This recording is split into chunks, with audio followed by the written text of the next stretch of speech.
नमस्कार साथियों, स्वागत करता हूं आप सभी का एक बार फिर से नए वीडियो में। आज इसमें हम बात कर लेते हैं भारत के अंतिम वायसराय लॉर्ड लुईस माउंटबेटन के बारे में।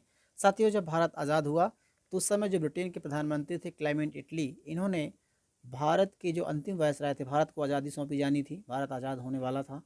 और उस समय जो उसकी वहाँ की स्थिति थी उसको कंट्रोल करने के लिए, साथ ही भारत को आज़ादी देने के लिए जो है क्लेमेंट इटली ने भारत के वायसराय अंतिम वायसराय लुईस माउंटबेटन को बनाकर भेजा था।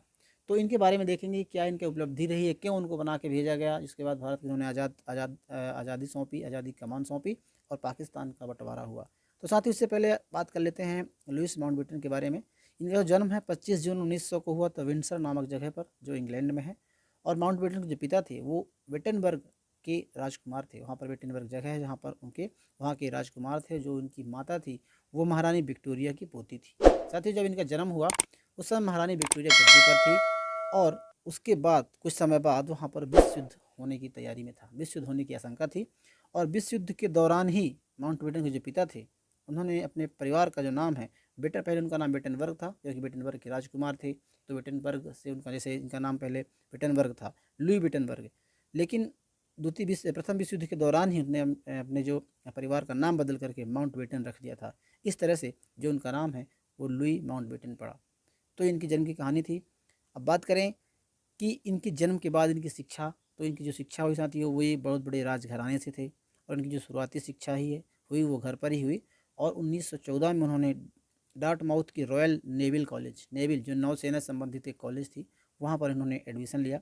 और उसके बाद 1916 में इसकी पढ़ाई पूरी होने के बाद 1916 में ये खुद रॉयल नेवी में शामिल हो गए, नौसेना में शामिल हो गए।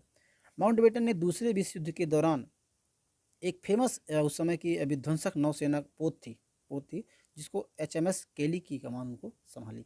एचएमएस केली की जो कमान है वो उनको सौंपी गई थी। उस समय जो द्वितीय विश्व युद्ध है उस समय होने की कगार पर था। अब बात करें कि इनकी उपलब्धियां क्या कह रही हैं, इन्होंने क्या क्या ऐसे कार्य किए जिनको इनको प्रसिद्धि मिली और उसके बाद उन्होंने भारत का जो वायसराय है वो बनाकर भेजा गया। तो बात करें साथियों तो माउंटबेटन को अगस्त 1942 में कई देशों की फ़ौज की जो संयुक्त ऑपरेशन होते हैं उनकी प्रमुख नियुक्त किया गया था, उनकी योग्यता के हिसाब से। बात करें तो उनकी जो क्वालिटी है, उनकी जो गुण, मतलब यूँ कहें कि उनका जो प्रभाव रहा उसके हिसाब से जो इतिहासकार जॉन किनिंग और एंड्रॉयड व्हिटक्रॉफ्ट कहते हैं कि ये एक ऐसे बिचौलिए थे जो अपने मकसद को पूरा करने के लिए, मतलब बहुत बड़े कूटनीतिज्ञ थे, मकसद को पूरा करने के हासिल करने के लिए कूटनीति, चापलूसी, धमकियाँ और प्रलोभन देने जैसे कई तरीकों का इस्तेमाल करते थे। मतलब आम बोलचाल की भाषा में कहें तो साम दाम दंड भेद, जो भी उसके लिए यूजफुल हो, जो भी लिए उसके योग्य हो, वो उसका इस्तेमाल करके अपने कार्य को हासिल कर लेते थे। तो इस प्रकार की उनमें कला थी। साथ ही अक्टूबर 1943 में माउंटबेटन मित्र देशों के दक्षिण पूर्व एशिया कमान के सर्वोच्च कमांडर बनाए गए।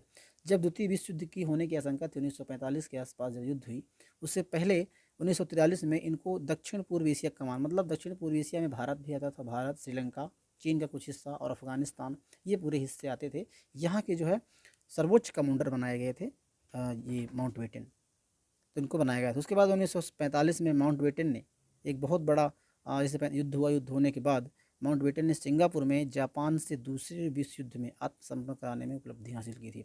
मतलब उन्होंने आज जापान को कूटनीतिक तौर पर उसने आत्मसमर्पण करने पर मजबूर कर दिया और आत्मसमर्पण करवा दिया था। तो इनके लिए बहुत बड़ी उपलब्धि रही है जो उनके वायसराय बनने से पहले की थी। अब बात करें कि भारत के वायसराय कब बने, तो साल 1947 में ब्रिटेन के प्रधानमंत्री क्लेमेंट एटली ने माउंटबेटन को भारत का अंतिम वायसराय बनाकर भेजा। साथियों, 1947 में मार्च में भारत के वायसराय की इन्होंने जिम्मेदारी संभाली। जब ये जिम्मेदारी संभाली उस समय भारत में काफ़ी उथल पुथल हो चुकी थी, काफ़ी बड़े आंदोलन हो चुके थे।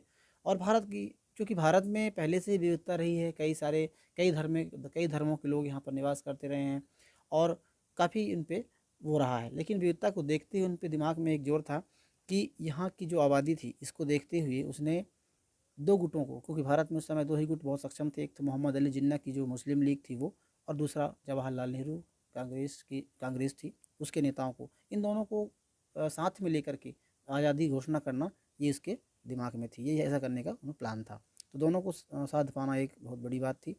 अब बात करें तो आज़ादी कैसे मिली। साथियों, भारत की जो चुनौती है, माउंटबेटन चुनौती पर है, चुनौती जो थी उसके सामने उस समय तत्कालिक, उसको ध्यान में रखते हुए जो इतिहासकार हैं डोमिनिक लेपियर और लैरी कॉलिन्स ने अपनी पुस्तक फ्रीडम द मिडनाइट में इनकी बात कही है कि जो भारत की आज़ादी की जो तारीख थी वो 4 जून 1947 को ही घोषित कर देनी थी, लेकिन किसी कारण से ये घोषित नहीं कर पाया और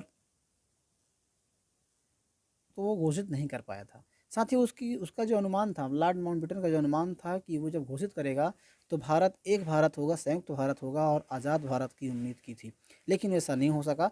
15 अगस्त 1947 को डेट उसने इसलिए फाइनल किया, अपने हिसाब कहते हैं इतिहासकार कि जब जापान को उसने सिंगापुर के सामने आत्मसमर्पण करवाया था, तो वो 15 अगस्त 1945 को ही करवाया था। तो 1945 में, तो इसलिए उसको ये डेट याद आई और भारत की भी आज़ादी घोषणा जो है 15 अगस्त 1947 को कर दी गई। तो इस प्रकार से आज़ादी घोषणा हुई और भारत आज़ाद हो गए। उसके बाद भारत और पाकिस्तान दो भागों में डिवाइड हो गया। ऐसा कहते हैं कि विभाजन के बाद करीब 35 लाख हिंदू और सिख पाकिस्तान में चले गए और जबकि 50 लाख से भी अधिक मुसलमान भारत छोड़कर पाकिस्तान चले गए। साथियों, ये थी कुछ आज़ादी की घटना।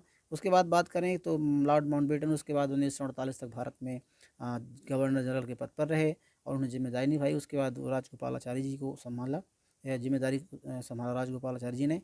उसके बाद 1953 में लॉर्ड माउंटबेटन जो ब्रिटानी नौसेना में वापस चले गए और 1954 में नौसेना में फर्स्ट ली लॉर्ड के तौर पर नियुक्त किए गए।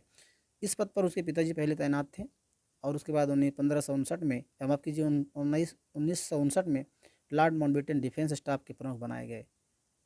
ऐसा कहते हैं कि अगस्त 1979 में सोमवार का दिन था और एक मछली वाले पकड़ने वाले बोट पर सवार होकर कहीं घूमने के लिए गए थे, लेकिन तभी एक बम विस्फोट होता है, बम धमाका होता है और उस बम धमाके में उसकी मृत्यु हो जाती है। ऐसा कहते हैं कि उसकी मृत्यु के दौरान उसका पुत्र भी और भी कई लोग उसके साथ थे और उसकी मृत्यु हो जाती है। तो साथ ही ये थी कहानी लॉर्ड माउंटबेटन की। कैसी लगी आप हमें कमेंट बॉक्स में ज़रूर बताइए। मिलते हैं किसी ऐसे नए वीडियो में, तब तक के लिए जय।